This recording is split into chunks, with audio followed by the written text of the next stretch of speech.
In the last video, we looked at adding some reverb and some delay to give a bit more space to our different tracks. Now, here we've got the piano with a nice reverb and a little bit of delay, which sounds pretty cool. But what we're going to do is we're actually going to get a bit deeper into the delay here. So what I'd like you to do is right click on the second send here, which is the delay send, and I'm going to click show automation. Now that brings in automation mode, and you'll see the element that we're actually going to be automating is the delay, whereas the other tracks just would be automating the volume. You could have those tracks changing over time with their volume. But on this particular track, it's set to delay. So I can actually adjust.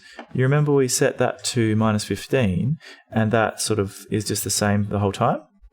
But what we actually want to do is, first of all, I want to tweak the delay setting here. In that initial delay device, it's set to 21% feedback. If you had it really high, hear how it keeps feeding back in and keeps going and going.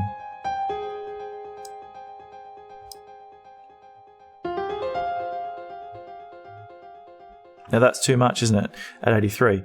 But here's the trick. We can actually come in and start to tweak the level of the delay going into that device. So I'm going to zoom in.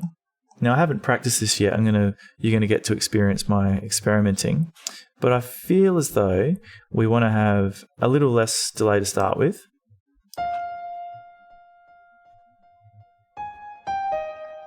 Now when it reaches these couple of notes, I'm going to put a couple of little nodes there. I'm going to pump it up to, say, that -15 level here.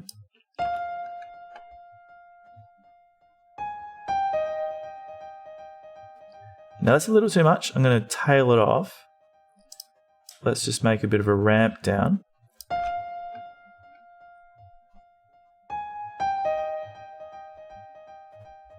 Yeah, still a little high. What if that ramped down?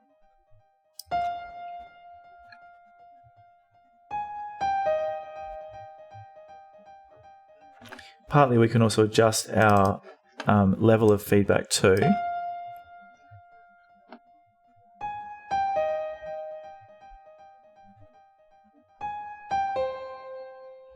So I feel like we just got to find the sweet spot for that level of send. That's about what I want. So it's going between -24 and -19.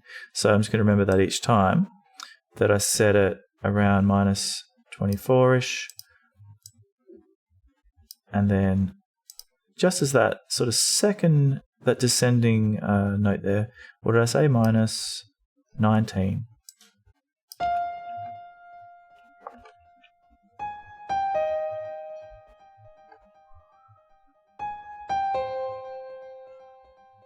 And that should be tailing down.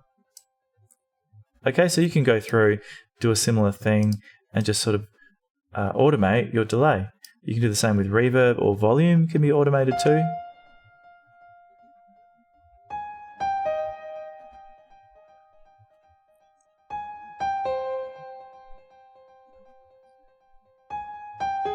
Now this will be way too much here for these semiquavers. We probably don't want them to be pumping up so much, so we can just ramp that down again to about that -30 level, and so on. Now what we can actually do, if we zoom out, I'm going to think I'm right about this. If I, instead of doing a loop, a loop of that, I'm going to highlight these 8 bars, sorry, hit Control-C, and when I paste, I'm hoping it also has pasted the automations, in fact, only the automations. Now I'm going to copy the clip across, and let's see if we get, first let's listen soloed, and in a second, I'll switch off solo, and we'll listen in context.